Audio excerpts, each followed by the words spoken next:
Hey, it's the Nerdy Sports Fan. We're talking NFL playoffs, and this week we've got Seattle. After their big win in Philly, going on the road again to play the Green Bay Packers. Now, at one point, Seattle could have locked up the one spot in the NFC playoffs, but they got bumped down to the 5 by virtue of not handling the end of the season as well as they could have with the injuries to Chris Carson. So that put them in a bind. It really did. And now they got to go on the road to the frozen tundra of Lambeau Field. And I don't think it's going to work.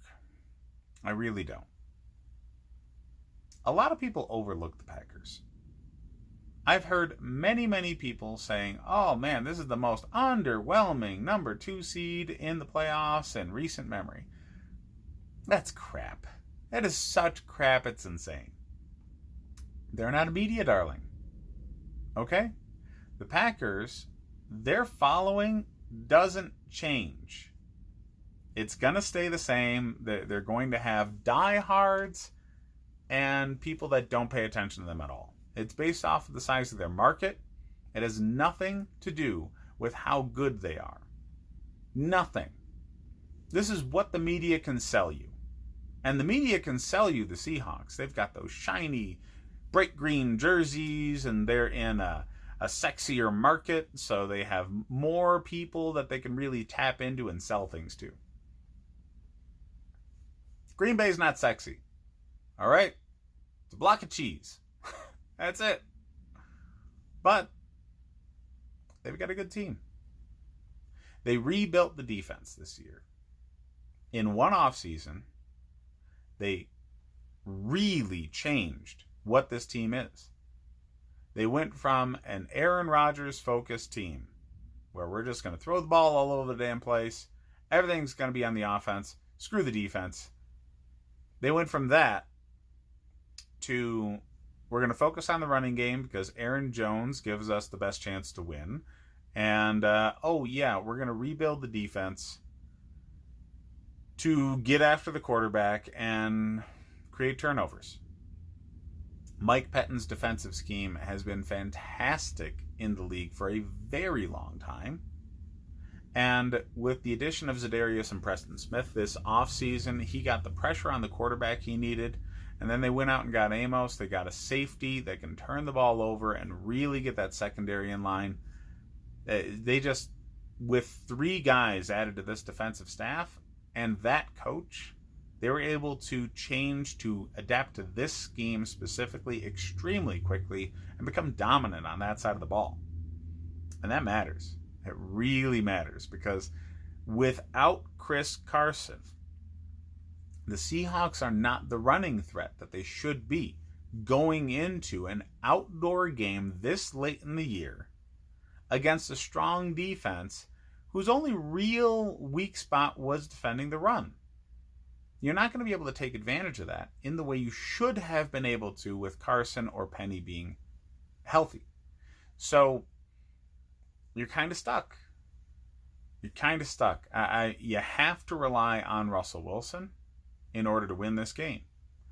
And that's going to play right into the teeth of the defense with Za'Darius Smith and Preston Smith pressuring him all game long. Is he going to get into a position where he's making ugly turnovers? No. He's Russell Wilson, okay? He's one of the smartest quarterbacks in the league. He's a very good distributor of the ball, very precise thrower. So you're not going to force him into stupid turnovers. So I don't expect that.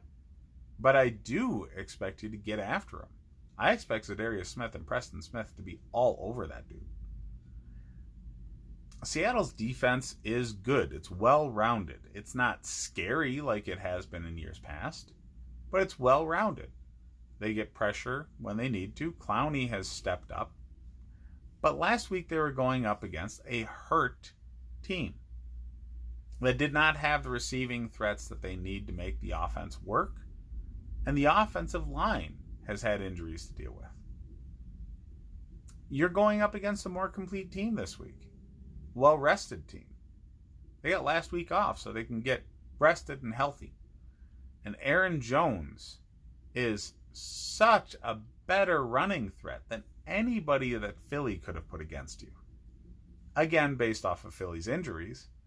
But, yeah, the The Packers are a nightmare to deal with for the Seattle Seahawks. And I just don't see it happening. The main advantage that the Seahawks have here is coaching and experience. Game clock management, game day play management is going to be on point with Pete Carroll. Rookie head coach, maybe, maybe not. First playoff game, he's got to have some jitters. Aaron Rodgers has been there, done that, though. So when you have the man in charge of doing everything for your team on the field as a guy who's going to be super confident going in because he's been there, that takes a lot of pressure off of the head coach. So I don't think there's a chance for any pissing down the leg on the Packers sideline because of the man they have under center. They're going to be able to put all the confidence into the game plan that they need because they've got the right man for the job on the field. I think the Packers win this one. I think they win it handily. I don't think it's going to be an intensely close matchup like some of the other ones I felt would be this weekend. The line is only 4 points in favor of the Packers. I think that's crap. I really do. In spite of Russell Wilson being an MVP caliber quarterback, I just think that this is a situation where him being him isn't enough. Because essentially what they're doing is they're using the formula that the Packers failed with for many years. Your quarterback has to be the guy every game. It doesn't work long term. You need a full roster. You need a defense. You need a running attack. And that's what the Packers learned and developed. And they're healthy. Well, healthier than the Seahawks are. Aaron Jones is going to have himself a very good game because they'll use him enough during the game to weaken that defense at the end. So, it'll look worse in the stat sheet than it actually was during the game. But at the end of the game, I expect Aaron Jones to break off some big ones by just beating this defensive front up throughout the first 3 quarters. Packers are going to win by a touchdown or more. I bet them all day. Hit me up in the other videos to get more pregame action. Check out the Nerdy Sports Fan Weekly, where I break down the coaching hires this past week. And keep an eye out for what's coming down the pipe with the pre-draft videos. We'll see you next time, guys.